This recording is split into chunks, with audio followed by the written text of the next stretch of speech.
안녕하세요, 구독자 여러분. 전 올해 64살 된 남성입니다. 전 첫 아내와 25살에 결혼했는데요. 맞선 중매자는 저와 동갑인 제 막내 고모입니다. 우리 할아버지 할머니가 아들 며느리하고 동시에 배불러 낳으신 막내 고모는 저희 할아버지 할머니가 늦둥이라고 얼마나 예쁘셔가지고 어찌나 잘 먹여 키우셨는지 새끼돼지같이 오동통하신 여성이시고, 저와 동갑이라 혼자 자란 저와 어릴 때부터 잘 어울렸죠. 싸우기도 많이 싸우면서 자랐지만 제 친구들보다 더 진한 우정을 유지하며 지냅니다. 가까이 살기도 하고요. 막내 고모 친구가 제 첫 와이프입니다. 사귄 지 2해 만에 결혼 이야기가 나왔을 때 제 어머니는 나이도 동갑이고 또 뭘 그렇게 급하게 서두르느냐고 2, 3년 더 있다가 하라고 하셨지만 아버지께서는 응원해 주셨습니다. 남자 결혼 일찍 해서 혼내 날 거 없어. 해라. 응? 넌 장사로 승부를 보겠다고 하고 어릴 때부터 돈 물리가 일찍 되어서 장사 망해 먹진 않을 거다. 일찍 자리 잡아 자식 낳고 살면 더 죽어라 매달려서 이럴 테고, 친구 녀석들 중 쓸데없이 술 마시고 흥청망청 살 때 일찍 자리 잡으면 좋지. 막내 고모 위로 2 고모가 있는데, 2 고모들은 당신들 막내 여동생과 처음 태어난 조카인 절 예뻐해서 명동의 경양식집에 자주 데리고 다녔습니다. 그래서 중고등학생이 되어서도 방학 때나 시험 끝나면 친구들 이끌고 다녔던 전 결국 이 장사로 빠지게 된 거죠. 그게 경양식당을 차렸다는 게 아니라, 예를 들면 함박 스테이크 하면 거기에 같이 올라오는 사이드 메뉴를 한꺼번에 납품하는 겁니다. 마카로니 샐러드, 롤빵, 버터, 콘슬로우, 각종 소스까지 해서요. 처음엔 선배 밑에서 일을 배우다가 제 사업장을 차려서 따로 나왔습니다. 바로 그때 결혼을 했네요. 그 무렵에 저 정말 잘 나갔습니다. 1980년대는 여기저기 경양식집 호황이었습니다. 88 올림픽을 앞두고 더욱 그랬고, 오죽하면 초등학생들 생일 파티는 대체로 다 돈가스 집에 와서 한다는 말이 나돌 정도였으니까요. 지금 아이들 생일 파티를 샐러드 뷔페에서 하는 거, 그거하고 비교도 할 수 없게 더 잘 나가던 게 경양식집이었습니다. 결혼한 이듬해 딸아이를 낳았고 자식이 생기니 배짱을 부려보고 싶더군요. 뼈를 깎고 후회해봤자 무슨 소용이겠냐만, 얌전히 그 장사만 할걸. 돈맛이란 게 한 번 들이니까 눈에 뵈는 것도 없고 세상 모두 다가 제 눈 아래에 있는 것 같았습니다. 저요, 그때 제일 좋은 차 몰고 다녔었거든요. 기름을 채우러 주유소에 가든 어딜 가든 절 대접해준다는 착각도 제가 나락으로 떨어지는 지름길이 되었을 겁니다. 그러던 어느 날, 그래도 장사인지라 새벽에 나와 직원들 관리해가며 저도 거래처를 땀 흘리며 도는 걸 보던 놀량패 친구가 거드름을 피우면서 이야기하더라고요. 금성전자, 현대건설 그냥 다 죽어라 땀을 한 바켓씩 땅에다 퍼보면서 부자 된 것 같지. 아니야. 결국 다 돈 노름이야. 돈이 돈을 문다는 법칙. 그래서 저도 뛰어들었습니다. 주식이에요. 막바지엔 전 재산을 모두 털어넣었고, 더해서 당시 돈으로 은행 대출까지 7천을 받아서 투자했습니다. 그 당시 이미 빚이 6천인가 있었는데, 미친 거죠. 그 당시에 서울 중심가 단도축대 한 채 값이 4천 수준이었습니다. 주식이란 게 그렇습니다. 처음부터 실패했으면 그 당시에 집 2채 값 되는 돈을 손에 안 봤을 겁니다. 전 지지리도 운이 없어서 주식이 처음부터 대성공을 했습니다. 처음에 100만 원 넣은 게 200만 원이 된 겁니다. 사람 그냥 확 돌죠. 속으로 중얼거릴 수밖에 없었습니다. 나 주식 고수인가? 주식 부자는 하늘이 내린다는데, 바로 내가? 100만 원 넣어서 200만 원을 벌었으면 다음번에 투자하는 돈은 100% 200만 원 겁니다. 그게 바로 주식이란 더러운 늪이죠. 주식은 무엇보다 매도 타이밍이 가장 중요한데, 2번째 200만 원을 모조리 쏟았더니 500만 원 돈가량이 붙더라고요. 바로 매도했더니 그 며칠 후 제가 판 주식이 급폭락을 했습니다. 며칠 조간신문에 나곤 했었는데 그때 제가 미치기 시작하더라고요. 이걸로 승부를 봐야겠다고요. 제가 급기야 시집간 막내 고모를 비롯해 친지들에게 돈을 빌리러 다닌다는 걸 안 아내는 이혼 이야기를 꺼냈습니다. 수진이 폐렴에 걸려 아프다고 당신 아침에 출근할 때 이야기했고 오후에 사무실에 전화를 3번이나 했어. 그런데 당신은 그때 막내 고모 그 다음에 외삼촌 댁에 가서 돈을 빌리고 있었던 거야. 주식에 넣으려고. 전처와의 결혼 생활 때 아무래도 제가 사업을 하는지라 집 명의는 아내 이름으로 해두었기 때문에 그때까지 집은 건드리지 않았는데요. 바로 그게 아내의 조바심을 키웠던가 봅니다. 여보, 우리 결혼할 때 이 집 마련하려고 아버님이 해주시고 모자라는 거 내가 20살 때부터 죽어라 모은 돈 다 부은 거 기억나? 나 무서워. 이 집 날아갈까 봐. 이 집 날아가면 당신도 나도 수진이도 길바닥으로 나앉아야 해. 알고 있지? 당신 도대체 빚이 얼마야? 전 솔직하게 다 말할 수밖에 없었습니다. 아내는 사흘을 침묵으로 고민하더군요. 아내는 어떤 고민을 하는지 너무 잘 알았던 전 처음 유통업 시작할 때 절 이끌어준 선배를 만나 소주 한잔하면서 제 상황을 이야기하고 고민을 털어놓았습니다. 말없이 소주 2병을 다 비우신 선배는 앉은 자세 흐트러짐 하나 없이 이런 일 말하기 참 조심스러운데 난 이 상황이면 이혼해. 보배일 경우 부인 재산이 곧 내 재산이거든. 집 날아가기 전에 미리 이혼해 줄 거라고. 새끼가 없다면 몰라. 새끼 데리고 어디로 가라고? 새끼는 키워야 할 거 아냐. 남자의 자존심이 있지. 새끼 살 집은 지켜줘야지. 제 생각도 같았습니다. 처자식을 거리로 나앉게 할 수는 없었습니다. 그래도 어린 자식이 있는데 막상 갈라서는 게 쉽지가 않더라고요. 그런데 그 사람과 전 운명이 아니었던지 3주 후 제일 큰 거래처가 부도고 나서 저도 그 여파로 사업이 내리막길로 마구 달려가기 시작했습니다. 결국 6개월 만에 저도 회사를 정리해야 했고 법적 처리 들어가기 전에 서둘러 아내와 이혼을 할 수밖에 없었습니다. 제가 딸을 데리고 있을 엄두도 내지 못했습니다. 아내와 헤어지고 침울해 있던 제게 부모님마저도 제 얼굴만 보시면 바로 혀를 차시던 그 시절에 친한 친구인 막내 고모는 큰 위로가 되어주었습니다.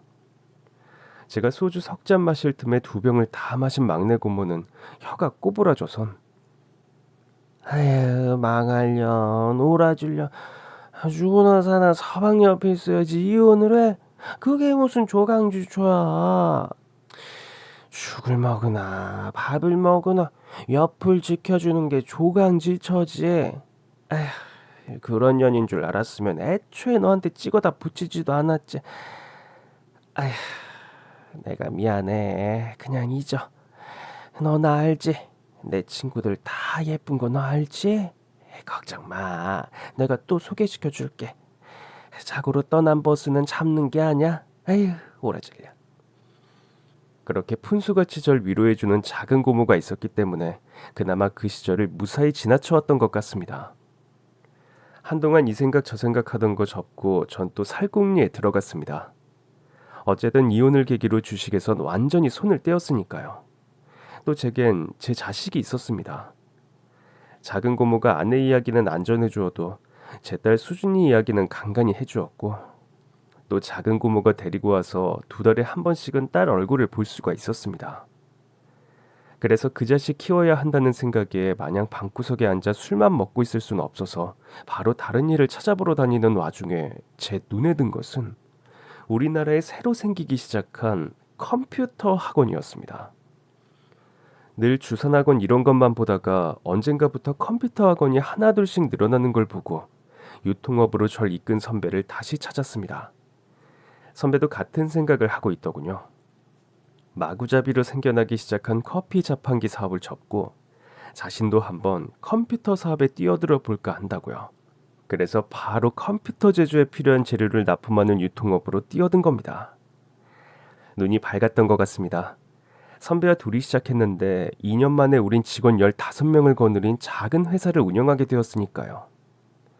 빚도 반나마 갚고 다신 주식에 손대지 않을 자신과 더불어 한 가정을 넉넉하게 책임질 수 있는 자신이 다시 붙었을 때 작은 고모에게 이야기를 했습니다. 아내와 다시 합치겠다고요. 얘가 무슨 소리를 하는 거야. 수진이 엄마 지난달에 재혼했어. 전 배신감에 치를 덜 수밖에 없었습니다. 이혼했으니 자유의 몸이고 좋은 사람 나타나면 얼마든지 재혼할 수가 있는 거 저도 압니다. 그러나 수진이가 있는데 저한테 최소 한마디 언지를 주었으면 절대 계부 밑으로 보내지 않았을 겁니다. 그런데 더한 충격은 전처가 저희 부모님과 고모에게 알리고 재혼을 했다는 거고, 부모님은 절 재혼시킬 생각에 어차피 손주 자식도 아니고, 게다가 제 전처가 수진이를 못 내놓겠다고 법정까지 가겠다고 으름장을 놓는 바람에 그냥 그렇게 넘어간 거라고 합니다. 그 시절 어른들은 법정에 가기만 해도 호적에 빨간 줄을 긋는 걸로 이해하고 계셨으니까요. 게다가 주식으로 돈을 날린 걸 범죄인 줄 이해하고 계신 옛날 분들이라 겁을 먹을 수밖에 없으셨을 겁니다. 한동안 시리에 빠져있던 전 갑자기 오기가 나서 어머님이 소개해준 선을 보러 나갔고, 홧김에 한 서방질에 대여가 낚이더라고 맞선 상대가 정말 참하고 괜찮은 여성이었습니다. 시집 갔다가 혼수 문제로 한 달도 못 살고 헤어진 이혼녀인데 유산받을 것도 넉넉한 집안을 배경으로 가졌고, 게다가 사람 자체가 인성도 좋아서 사귀게 되었는데 사귄 지 반년 만에 저도 재혼을 하게 되었네요. 네 엄마가 점을 보러 갔더니 한 군데도 아니고 두 군데서 그러더래. 은혜 씨는 평강공주 사주라고. 왜? 바보 온다를 장군으로 만든 평강공주. 아내와 결혼 후 사주쟁이 말이 제게 영향을 끼친 건지 아니면 정말 아내가 그런 사주를 타고났는지 몰라도 전 손대는 사업마다 이럴 수가 있나 싶게 잘 되었습니다. IMF 때 한번 크게 말아먹고도 2005년 공황 때도 한번 또 삐끗했어도 현재까지 이렇게 건재한 거 보면요. 아내는 가정뿐이 모르는 현모양처였습니다. 게다가 아내 친정은 집안이 교육자 집안이고 좋은 대학 나온 사람들도 많아서 외가내림인지 자식 셋이 모두 머리가 특출났습니다. 아내 덕에 그런 자식들 가진 것 같아 감사했는데 자식들 셋 다 한다는 대학에, 특히 큰 놈은 미국 명문 컬럼비아 법학 전문 대학원으로 진학한 인재였네요. 벌어서 공부 잘하는 잘난 자식들에게 쓰는 재미 정말 달콤하더군요. 정말 남이 부러울 거 하나 없는 그런 달콤한 생활 중에 제 유일한 가슴 쓰림은 바로 전처와 살고 있는 딸이었습니다. 제가 재혼을 하면서 전처는 제게 수진이를 보여주기 거부했습니다. 새로 들어온 사람에게도 할 짓 아니고 그냥 각자 살자. 당신이 자식들이 없으면 몰라. 새로 낳은 자식이 셋이나 있는데 나 그 애들 아버지로 살고 있는 당신한테 수진이 보여주기 싫어. 고등학교 졸업하고 나서 수진이가 당신 보고 싶다고 하면 그때부터 보던지. 자기도 재혼했으면서 무슨 개소리냐고 싶었지만 아내는 재혼을 해서도 자식을 안 낳았고 전 셋이나 낳았으니까 제 잘못이 큰 것 같이 느껴진 것도 사실입니다. 다만 전처에게서 고모를 통해 총 5번 연락이 왔었는데 모두 수진이 병원비 문제였습니다. 소아 때부터 폐가 안 좋더니 폐가 늘 말썽이었고 한 번 입원하면 돈을 꽤 까먹나 보더라고요. 네가 그냥저냥 살면 나도 중간에서 자를 거야. 그런데 어쨌든 네 핏줄이고 네가 돈이 넘쳐나는데 그런 거 좀 해줄 수 있잖아. 그러니까 넉넉하게 보내줘. 폐는 기침도 많이 하고 해서 서로 불편하니까 1인실 쓸 수 있게. 입원한 병원에 가보겠다고 하면 고모가 말렸습니다. 고등학교 졸업하면 봐. 수진이도 지금 아빠가 아빠인 줄 알고 사는데 아이가 무슨 죄냐. 전 매번 보고 싶고 걱정되어 가슴을 애리는 눈물을 삼키고 늘 쓰고 넘치게 돈을 송금해 주었습니다. 아니요, 지금 돈으로 한 수천만 원씩 보냈습니다. 그런데 사람이란 게 마음은 아프면서도 당장 눈앞에 안 보이면 또 아물어지고 하더라고요. 쾌차에서 퇴원했다는 소리 들으면 안심도 되고요. 재혼하고 6년 후 호주로 이민 갔다는 소식이 끝이었습니다. 그래서 전 새로 꾸민 제 가정 속으로 빠져들어갔네요. 자식 셋을 키울 때 아내는 정말 성심을 다해서 아이들 학교도 쫓아다니고 또 애들 공부할 땐 잠 안 자고 옆에서 같이 밤을 새우는 열혈 엄마였습니다. 인터넷 발달이 없던 그 시절에 입시 정보력도 뛰어나서 그 영향도 무시할 수 없었고 그런 아내의 극성이 싫진 않았던 것 같습니다.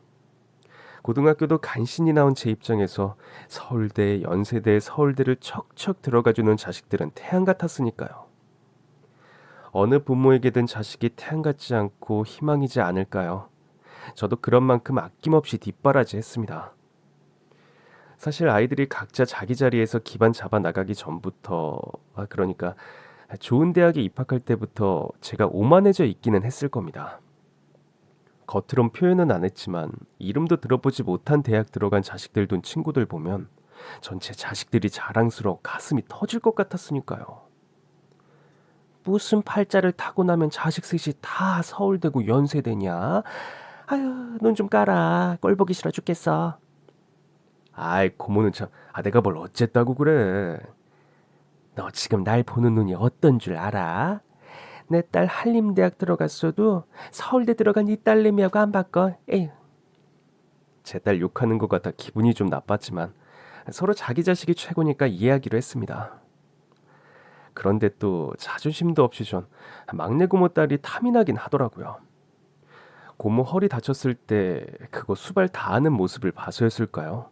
어릴 때부터 부모 자식 한 넝쿨에 얽힌 것 같이 지 엄마 아빠한테 달라붙어 한몸같이 애교 부리는 게 부러워서였을까요? 지 엄마 다쳤을 때 고등학교 2학년짜리가 공부하기도 바쁜데 도시락 싸가고 엄마 대신 지 아빠 챙기고 어린 동생들 챙기고 지 엄마 화장실 수발 들고 입안에 혀같이 구는데 와, 저럼 심청이스런 딸 하나 가져보고 싶다는 생각을 잠깐 하긴 했습니다. 서울대 들어간 제 큰딸녀는 공부 잘하는 자식이 싸가지가 없다는 소리가 맞는지 지 엄마나 제가 지 방에 들어가는 것도 싫어했으니까요. 노크 좀 하세요. 각자 프라이버시 좀 존중하자고요. 저도 엄마 방에 들어갈 때 노크 하잖아요. 왜 노크 안 하시는 거예요? 몇 번 말씀드려요. 꼬박꼬박 존대를 붙이는 것조차 부모 자식 간의 거리를 두는 것 같아서 종종 서럽던 것도 사실입니다. 아이들이 예민해서 지들 시험 땐 우리들 거실에서 TV 한번 켜보지 못했으니까요. 아이들은 그들먹하니 셋인데 싸늘한 냉기가 돌던 집이었습니다. 그나마 아내가 있었으니 견딜 수가 있었죠. 큰 녀석이 미국에서 공부를 마치고 돌아와 국내 대형 로펌에 들어갔을 때 큰딸은 전문의 자격증을 따고 대학병원에 남을까 개인 병원을 개원할까 고민 중이었고 막내는 우리나라에서 제일 큰 제약회사 연구실에 특채로 입사해서 승승장구하고 있을 때였습니다. 세 녀석 다 앞길이 훤히 트여 대학 입학 때 못지않게 우리 부부는 눈이 하늘에 올라가 있었습니다. 하지만 가장 환희의 순간에 겸손할걸요. 아내가 워낙에 소식인 사람이라 신경을 안 썼는데 그 무렵부터 유난히 수저질도 시원찮고 살까지 쫙쫙 빠지고 황달도 와서 병원에 가보았더니 췌장암 사기라더군요. 그렇게 아내는 항암 중 폐혈증으로 8개월 만에 세상을 떠났습니다. 솔직히 부부로 살면서 가장 큰 배신은 아마도 너무 이른 나이에 한쪽이 먼저 세상을 떠나는 걸 거예요. 아내 항암 때 자식들에게 이미 크게 서운함이 시작되고 있었습니다. 병원에서 항암 들어갈 때 어느 자식 하나 와서 저 대신 밤을 새워주는 놈이 없었습니다. 그걸 못하겠다면 항암 끝나고 집에 와 있는 주말에 하루쯤은 와서 엄마 옆에 있어주면 지 엄마가 얼마나 든든했을까요? 아버지, 감정에 얽매여서 그러지 마시고 우리 현실적이 되자고요. 이럴 때일수록 냉철한 이성으로요. 우리가 일을 안 하고 놀면 말을 안 해요. 주말이면 저희도 쉬고 싶어요. 얼마나 일이 스트레스 받는 줄 아세요? 항암이 얼마나 걸릴지도 모르는데 그냥 간병인 붙이세요. 아버지도 쉬시고요. 아내가 진단받고 세상을 뜨기까지 8개월간 얼마나 들여다봤는지 그건 따지고 싶지 않습니다. 제 자식 흉은 제 얼굴에 모백기나 마찬가지니까요. 심지어 큰 놈은 로펌에서 따로 나와야겠다면서 그 와중에 찾아와 돈을 요구했습니다. 자식이 변호사 사무실을 차리겠다는데 돈이 있으면서 안 대주기는 힘들더군요. 월세 꼬박꼬박 잘 나오는 강남에 있는 사무용 오피스텔을 팔았습니다. 20년 전에 분양받아서 월세 나오는 걸로 아직 생존해 계신 장모님 생활비를 드렸거든요. 상명여대 앞에 5층짜리 상가 건물이 있는 거를 팔아서 이참에 재산 분배를 해달라는 눈치였지만 저도 들은 풍월이 있기 때문에 그건 이런지하에 거절했습니다. 참 뻔뻔하기도 하지. 제 나이가 75, 85세도 아니고 재수 없으면 90 넘어서까지 살 수도 있는데 그걸 달라뇨. 여태 학교 보내주고 유학 보내주고 한 것은 부모니까 당연히 했습니다만 그것까진 싫더군요. 오피스텔을 파니 4억 2천, 세금 내고 뭐하고 3억 4천이 남은 걸로 2억 내주는 자리에 나머지 두 자식이 쫓아와서 1억 4천을 아주 갈취해 가더군요. 당연히 자기들 돈인 것처럼 말이죠. 그런 날강도도 없었습니다. 그것도 곱게나 가져가면요. 도끼 눈을 뜨곤 불공평하게 누군 2억 가져가고 누군 7천씩 나눠 갖는 거 참는 줄 아시라니. 와, 그런 뻔뻔한 소리나 찍찍해대면서요. 차라리 코로나 규제가 자식들에게는 편리함이었을 겁니다. 병원에 안 와봐도 되었으니까요. 항암 끝나면 집에 와 있고 그때 주말이야 잠깐 와서 잠깐 들여다보고 각자 집에 돌아가서 바쁜 자식들도 자식들이라고 아내가 간헐적인 혼수 상태에서 제게 했던 말은 애들 의지해서 살면 애들 피곤해요. 애들 피곤하게 하지 말고 좋은 여자 생기면 의지할 여자 생기면 저는 잊고 연애해요. 저보다 착한 여자 만나시고요. 여자는 착한 게 최고야. 그래도 혼인신고는 하지 말아요. 재산이 얽히니까. 그리고 애들한테 미리 넘겨주지 말고 끝까지 쥐고 있다가 유언장으로 작성해서 공평하게 나눠줘요. 결국 우리들도 자식들 물려주려고 모은 돈 아니요. 아내가 세상을 떠나고 처음엔 신경 써주더군요. 지들 나름대로 카톡도 아침 저녁으로 보내고 주말엔 어디로 오시라고 하면서 좋은 밥집에서 외식도 하고. 하지만 그것도 몇 개월이 지나니까 시들해지고. 네, 그런 거죠. 결국 남는 건 내 곁에 끝까지 있어주는 건 배우자. 자식 낳고 같이 살던 배우자가 최고라는 말이 절감되었습니다. 그의 늦가을에 베란다 화분을 정리하려고 창문을 열어젖히고 물청소를 하는데 11층 여자가 김장을 하는지 온갖 양념 냄새가 올라오더군요. 아내가 떠난 지 4개월. 장례식장에서 조금 울었지만 그때 처음으로 가슴 찢어지게 울었습니다. 전 그때까지 가을이 온지도 여름이 지난지도 모르고 있었으니까요. 제 아내는 10월이면 벌써 조선 알타리 사다가 총각무 담기에 여념이 없던 여자였습니다. 제가 유난히 총각무를 좋아해서요. 작은 고모가 제주도로 시집간 딸내 상관해주러 내려가지 않았다면 해다 주었겠지만 12월 말이 되도록 알타리를 못 먹어봤다는 게 절 그렇게 울렸습니다. 인터넷으로 들어가서 당장 주문하는 제 마음에 자식들이 왜 그렇게 서운했던지 모릅니다. 아들놈은 재작년에 결혼해서 며느리라고는 말만 며느리지 혼자 드신 시아버지 반찬 뭐하고 드시나 들여다보지도 않으니 말입니다. 그 울음이 기폭제가 되어서 저의 우울증은 시작되었습니다. 평생 같이 살던 배우자의 빈자리, 혼자 넓은 침대에 누워있으면 아내가 자면서 내는 풍선 빠지는 것 같이 내던 숨소리가 들리는 것 같고 한방에서 잘 땐 그렇게도 지긋하던 아내의 치아가는 소리까지도 사무치게 그리웠습니다. 그냥 산책하다가 제 또래 부부, 사이 안 좋아 보이는 부부가 앞서거니 뒤서거니 멀찌감치 떨어져 걷는 것도 사무치게 부러워서 가슴이 터질 것 같고 이제 남은 10년, 20년 혼자 살아가야 하는 게 막막해서 미칠 것 같았습니다. 그 자체로 굉장한 스트레스로 다가왔고 전 매일같이 열심히 출근하던 사무실을 30년 넘게 같이 해온 상무이사에게 떠넘기고 휴가를 가졌습니다. 햇볕도 싫고 아파트 단지 내에서 들리는 온갖 소음도 다 싫어서 창이란 창은 한 번도 열지 않고 커튼도 내리고 거의 누워있다시피 하면서 지내고 있는데 서울로 올라온 막내 고모가 절 들여다보러 왔습니다. 오자마자 커튼이랑 커튼을 다 열어젖히고 환기를 하더니 아이고 귀신 나올 것 같다. 아유 이 기키한 음식 냄새면 도대체 애들은 뭐 한다고 지 아버지를 이렇게 두고 아휴 내 진짜 기가 막혀서 얼른 썩 일어나 세수부터 못해. 고모가 제 침대 밑을 퉁탕거리며 청소기를 돌려서 일어나야만 했고 면도를 하고 양치를 했습니다. 그런데 거울 속에 보이는 제 얼굴이 이상하더군요. 그러니까 얼굴 근육이 굳어서 안 움직여지는 거예요.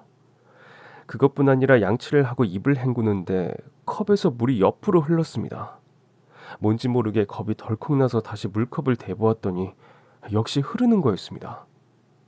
고모가 차려준 밥을 먹고 있는데 아, 얘, 너 그걸 왜 자꾸 흘려? 뇌졸중이 시작된 겁니다. 우스갯소리로 배우자를 사별로 잃으면 빨리 재혼해야 한다는 소리가 있다고 합니다. 특히 원한 같은 부부일수록요. 사별, 그게 엄청난 스트레스로 작용해서 없던 병이 생긴다는 말을 제 뇌졸중이 진행되는 걸 보면서 작은 고모가 계속해서 떠들더라고요. 지 아버지 혼자 병원 다녀왔다는 이야기를 고모 할머니를 통해 듣고 입 돌아간 걸 와서 본 자식들 처음 반응은 실버타운이었습니다. 아버지, 여기서 간병인 선생님 부르나 그거예요. 아버지와 수준 맞는 좋은 친구들도 생기실 거고 음식이 그렇게 잘 나온다네요. 문화생활은 한 건물 안에서 다 할 수 있고 강릉이나 양양 쪽이 공기도 좋고 태백산맥 넘으니까 미세먼지도 없고. 옆에서 콧김 내뿜고 듣기만 하던 작은 고모가 뭐? 태백산맥 너머라서 공기가 좋아? 이 천하에 그래서 태백산맥 넘어 멀찌감치 떨어뜨려 놓으라고? 네 아버지가 치매냐? 네 아버지가 수족을 못 쓰냐? 한 달에 한두 번 잠깐 들여다보는 것들이 뭐 어쩌고 어째? 실버타운. 네 아버지가 80이 되길 했냐? 90이 되길 했냐? 아휴, 이런 싸가지 없는 것들. 자식 니들만 같으면 왜 키워? 미국 콜롬비아 법학 뭐? 서울대 뭐? 서울대가 창피하다 이것들아. 야, 한석이 쳐야. 그리고 너 네 시어머니 돌아가시고 네 시아버지 식사 어떻게 하시나 냉장고 속 들여다본 적은 있냐? 네가 무슨 며느리야? 고모 할머니, 제가 너무 바빠서 저희 로펌이 정말 점심 먹을 틈도 없게 바쁘거든요. 그래? 근데 왜 2억 가져가라 할 땐 재빠르게 앞장서서 나타나더라? 그리고 조카 내 말 잘 들어. 이 아파트 팔고 우리 위층 1102호 집 내놓았으니까 거기로 이사와. 내가 봐줄 테니까. 평수도 24평이면 혼자 지낼만 해. 세간 다 팔아버려. 아이, 세간 이놈의 거지. 빚 좋은 개 살고. 자식들은 부끄러움도 모르고 얼씨구나 하더군요. 입장을 바꿔 생각을 해보았습니다. 내 부모가, 특히 아버지가 홀로 되셨는데 뇌졸중이 왔다. 그러면 그것도 귀찮고 부담스러워 실버타운 이야기부터 나올까? 물론 부담스럽겠지만 대놓고 먼저 말하진 못할 것 같습니다. 전 아직 그래도 옛날 시대에 속한 사람이니까요. 그래서 그만큼 자식들이 괘씸하고 섭섭해서 전 보란듯이 62평대 아파트를 팔고 24평으로 옮겼습니다. 그런데 사실 몸이 예전 같지 않았습니다. 이사하는 그것도 스트레스였는지 오른손과 오른팔 오른다리에 떨림이 시작되었는데 특히 수전증은 사람으로 하여금 밖으로 나가지 못하게 하더군요. 남의 시선 때문에요. 깨어있는 내내 팔과 손이 떨려서 혼자 밥 차려 먹는 것도 힘들었습니다. 아침 저녁으로 연신 들여다보던 고모가 며칠째 눈치를 슬슬 본다 싶더니 요즘은 도우미 선생님들이 요양보호사 자격증 있는 사람들도 많더라. 간병인 겸 도우미도 해주면서 월급을 더 받나 보더라고. 나 운동 다니는 복지회관에서 아르바이트하는 아주 진국인 사람을 알게 됐는데 우리 그 사람 쓰자. 돈 뭐 짊어지고 갈 거야? 너 그 돈 다 네가 다 쓰고 가. 응? 저놈들 줄 필요 없어. 그리고 사실 나도 이제 60 중반이라 내 몸 하나 챙기기도 귀찮으니까 아유 여기저기 안 쑤시는 데가 없고. 간병인 출근 첫날 붙잡고 제가 이야기를 했습니다. 난 간병할 게 거의 없고 그저 도와주는 살림해주는 사람이 필요했다고 이야기를 하니 자긴 아무래도 상관없다고 하더군요. 그래서 간병인 겸 도우미로 일을 하기로 했습니다.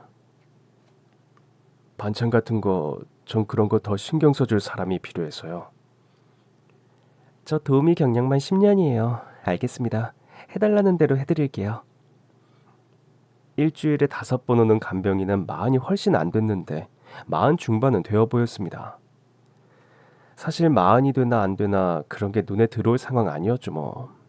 하루가 다르게 더 떨리는 제 수전증 때문에 우울감이 극도로 치닫고 있을 때인데 내 살림 도와주러 오는 사람일지라도 그 사람을 눈여겨볼 마음적 여유가 없었으니까요.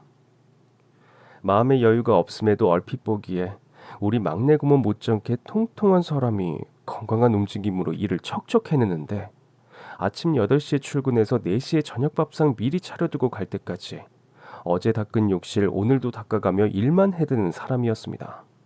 마치 자기 집처럼 정성을 다하더군요.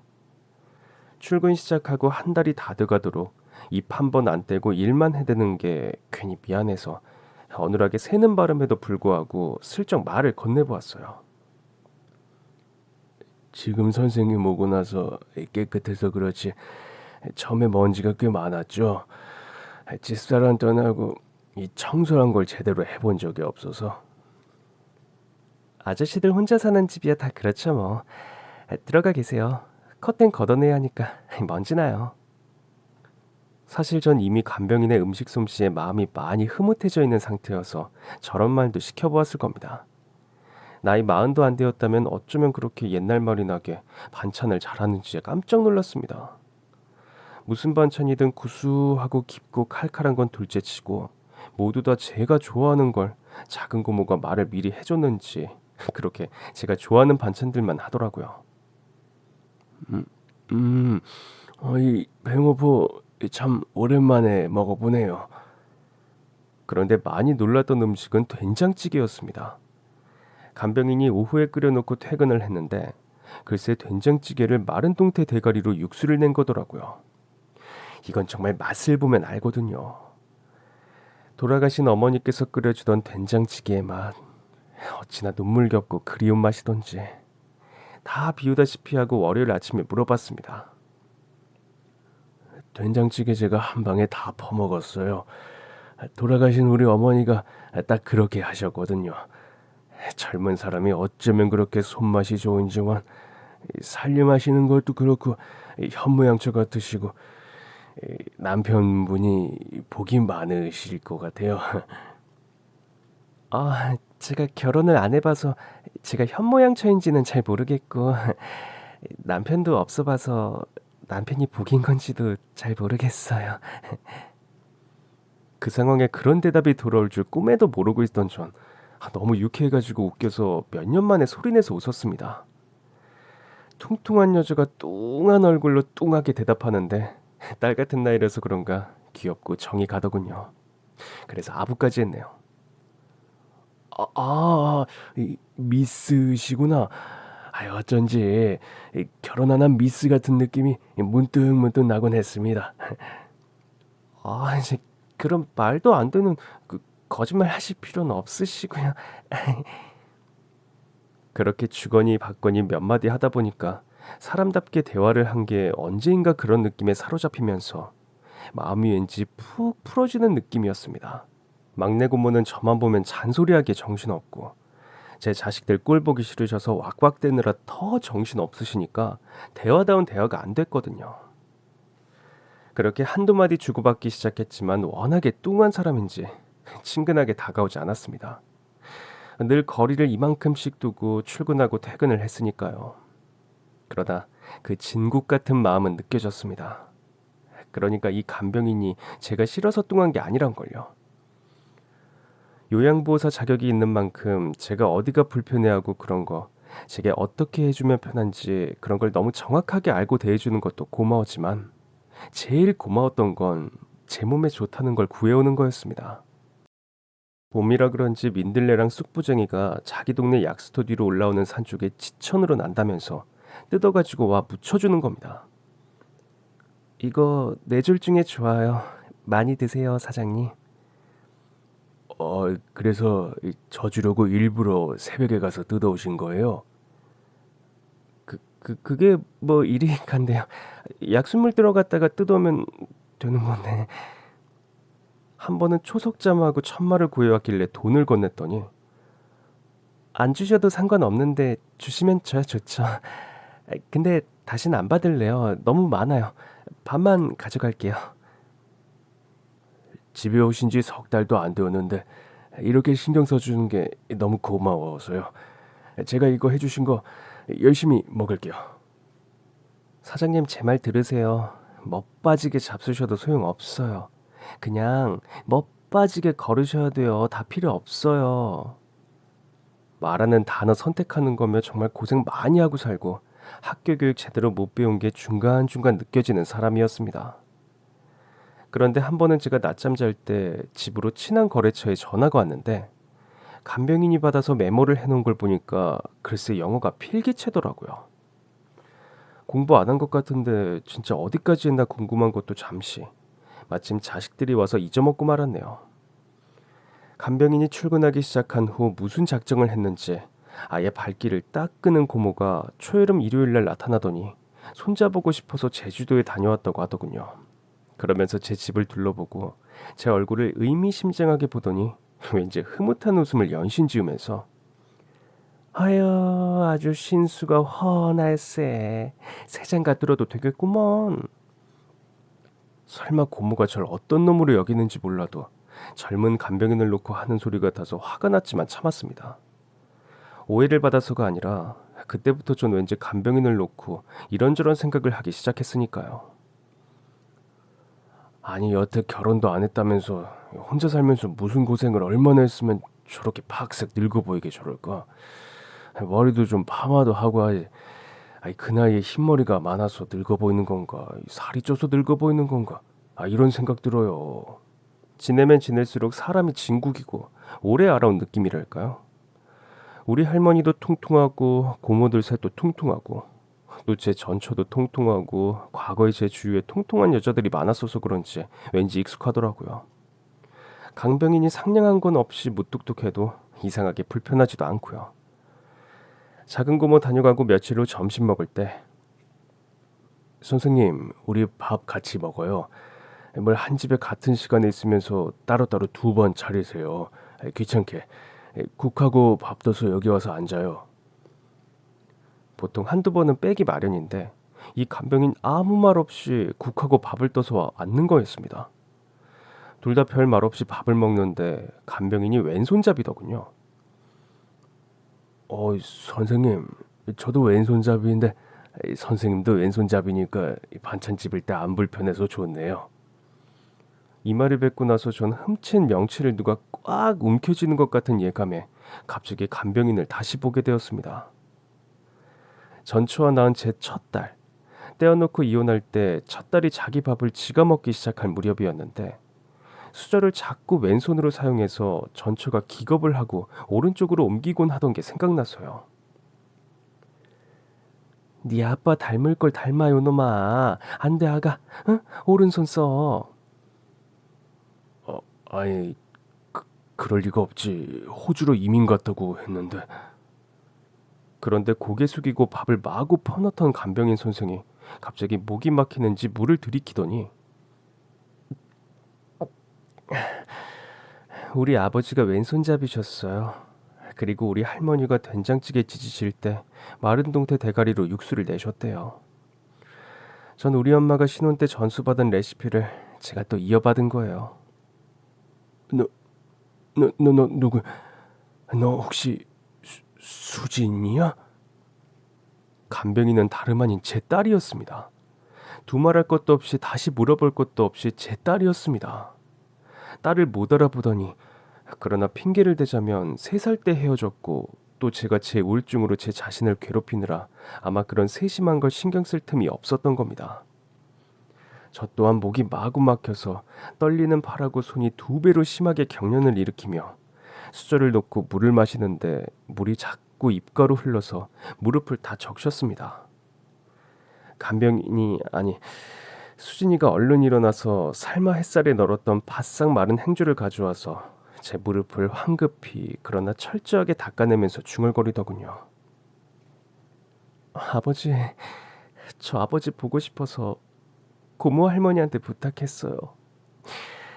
아버지 보고 싶었어요. 아버지.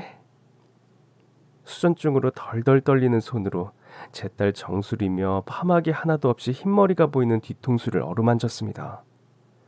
잃어버렸던 제 딸아이가 제 눈앞에 있었으니까요. 남자들에게 딸 자식은 특별합니다. 유리알 같은 존재고 너무 귀하고 예뻐서 머리칼 한 올 만지기 애처로운 게 딸 자식입니다. 하물며 3살 때 헤어진 딸이니 오죽하겠나요. 밥 먹다 말고 마주 앉아서 서로의 얼굴을 보다가 엄마는 어떻게 됐어? 재작년에 돌아가셨어요. 왜 벌써? 왜 호주에 있다더니? 수진이 계부는 노름꾼이었답니다. 호주로 떠난 것도 다름 아닌 노름비 때문에 도망가다시피 한 거였고 호주에서 말도 못하게 고생했다네요. 호주에서 뉴질랜드로 넘어가서 살았는데 거기가 물가도 비싸고 백인들이 주류인 세상에서 유색인은 날고 기어봤자 유색인. 게다가 돈도 없이 떠난 이민. 오죽했겠습니까? 고생하다가 전처는 남편과 이혼하고 수진이를 데리고 한국에 다시 들어왔는데 그게 수진이가 21살 때였다네요. 호주에서 제대로 배우지 못했을 건 두말할 필요도 없었습니다. 전처는 우리 쪽에 연락 넣을 엄두도 못 내고 또 친정 부모님도 돌아가신 친정, 잘 살지도 못하는 친정 형제들에게 손 벌리지도 못하고 그렇게 두 모녀가 원룸에서 시작해 오늘까지 온 거랍니다. 몸으로 하는 노동으로 10수년을 살아오느라 결혼은커녕 아무것도 못한 거고요. 딸 앞에 고개 들 면목도 없지만 하도 속이 상해서 그래도 결혼은 하지 그랬어. 왜 적당한 남자 있으면 하지. 계부가 엄마를 때렸어요. 주먹으로 콧대를 부러뜨린 적도 있어요. 그런 걸 보고 자랐는데 제가 남자에게 관심이 있겠어요? 수진이가 안 해본 노동 없이 몸으로만 먹고 살 동안 전 다른 자식들에게 좋은 대학 들어가면 제일 먼저 면허 따게 해 포르쉐부터 뽑아주며 살아왔습니다. 니네 대학 1학년 중에서 포르쉐 몰고 다닐 애 몇 명이나 되냐? 응? 이딴 거나 물어대면서요. 폐가 안 좋은 수진이 폐는 무조건 잘 먹어야 한다는 강박에 사로잡힌 전처는 딸을 잘 먹였다고 합니다. 친가내림이라 워낙 덩치가 있는데 어릴 때 엄마가 하도 먹여서 이렇게 뚱순이가 됐죠 뭘. 근데 노동하는데 힘이 딸린 적은 없으니까 그건 좋더라고요. 그 말을 하는데 전 기어이 딸 앞에서 울고 말았습니다. 노동하는데 힘이 딸린 적이 없었다는 말이요. 그렇게 흘러 이 지역 복지회관에서 노인들 시중 드는 일을 했는데 거기서 제 고모와 제의를 했고요.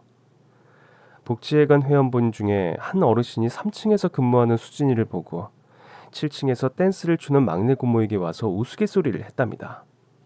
어이 자기, 혹시 다른 데서 자식 본 적 있어? 저기 3층 마사지실에 가봐. 거기 직원 하나가 자기하고 판박이야. 그렇게 제 막내 고모와 제외한 수진이는 제 상황을 듣고 자기가 자처했다네요. 아버지 좀 보게 아무 말 말고 간병인으로 넣어달라고요. 나 같은 것도 애비라고 보고 싶다고 해줘서 말을 못하게 고맙다. 아버지, 나 폐렴이라고 엄마가 전화할 때마다 나 그때 옆에 있었어요. 계부가 계부인 걸 안 건 두 분이 싸울 때였고요. 그리고 나 폐렴 아니었어요. 계부 노름빛 때문에 그거 메꾸려고 전화하는 거였는데 난 근데 그게 그렇게 좋더라고요. 우리 아버진 날 위해 수천만 원씩 막 보내주는 사람이라는 자부심이요. 그런 기억이 있는데 내가 왜 아버지를 안 찾아요. 다른 여자랑 살면서 자식 줄줄이 낳고 사는 아버지도 아버지라고 찾고 싶냐고 엄마가 악다구니를 써서 못 찾았어요. 그 후에 엄마가 돌아가시니까 고아가 된 것 같고 그래서 아버지를 너무 찾고 싶었는데 방법을 알아야지. 딸 자식 찾아서 행복했을까요? 아니요. 그때부터 저의 우울증은 10배로 깊어졌습니다. 제 딸이 저 없는 세월 동안 호주까지 가서 고생하고 한국에 돌아와서 노동으로 살 동안 전 또 낳은 자식들을 어떻게 하면 더 좋은 거 먹일까 입힐까 그러고 살았던 게 수진이한테 너무너무 미안했습니다.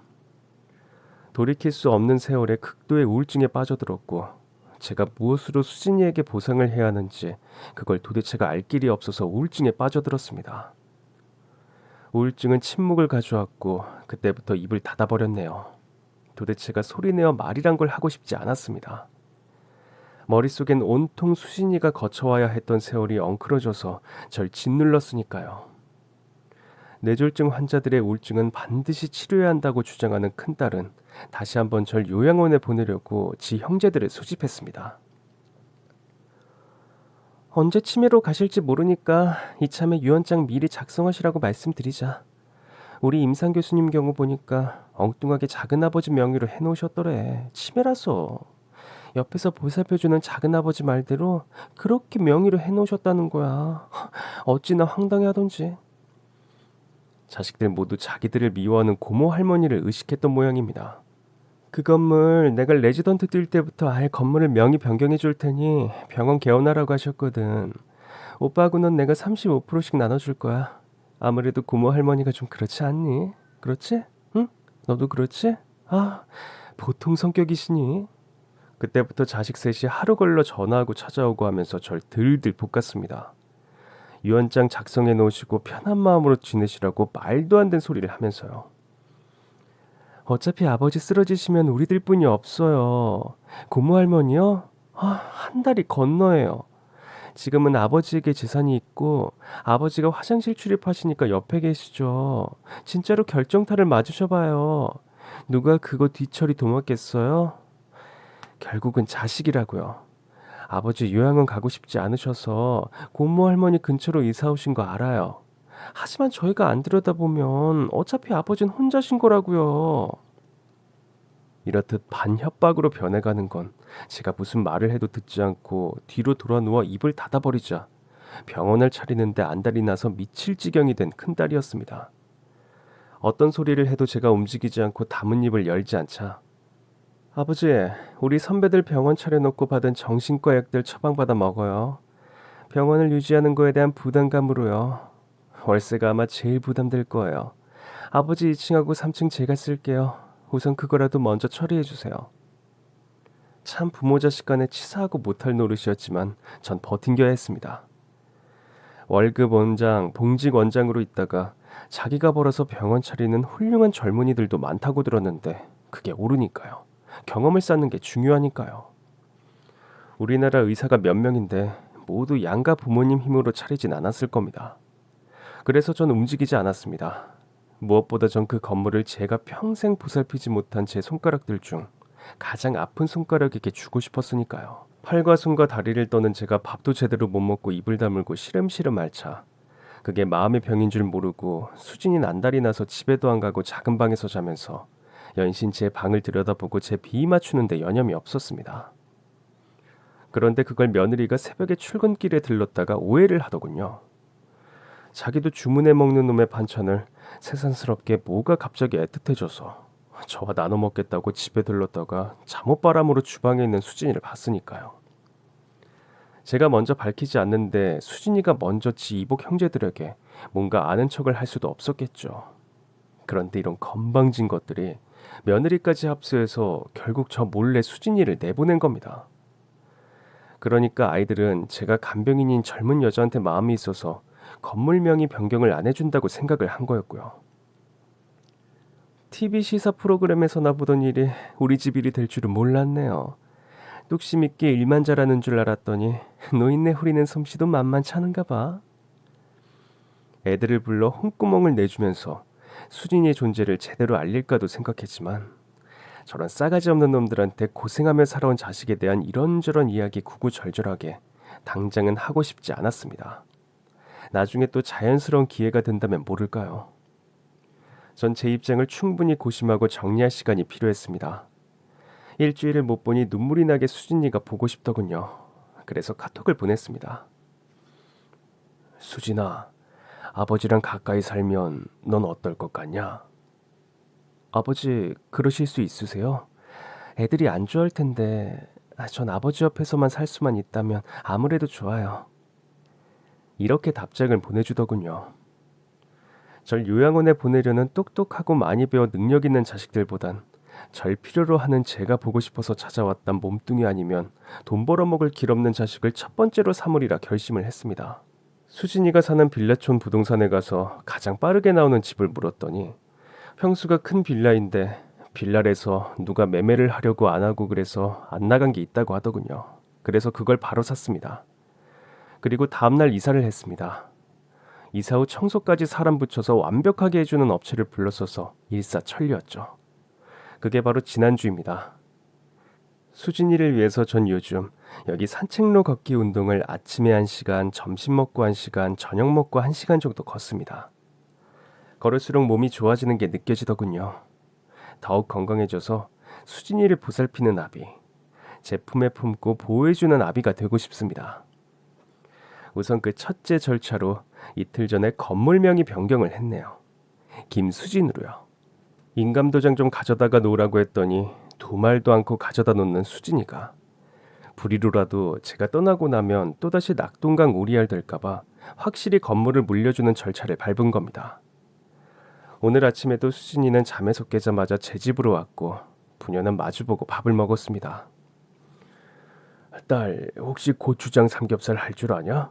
니네 엄마, 아니 우리 엄마가 되게 잘하시던 건데 연탄불에 구워서 먹는 거. 아버지, 저 그거 잘해요. 저녁에 해드릴게. 연탄 구하기 힘드니까 석탄 사올게요. 그리고 일 그만둬. 너 재봉 배우고 싶다고 했지? 그거나 놀멍놀멍 해라. 너 일 그만둬도 이제 매달 통장에 돈 들어올 거야. 수진이는 빙글에 미소 짓더군요. 끼케야 제가 매달 용돈 주는 걸로 생각하겠죠? 속으로만 말했습니다. 해달픈 내 새끼야. 상상 이상의 돈이 통장에 들어오기 시작할 거다. 그리고 아빠가 네 옆에 있을 거야. 그럼 지금까지 제 긴 사연 들어주셔서 정말 감사합니다. 오늘도 행복한 하루 되세요.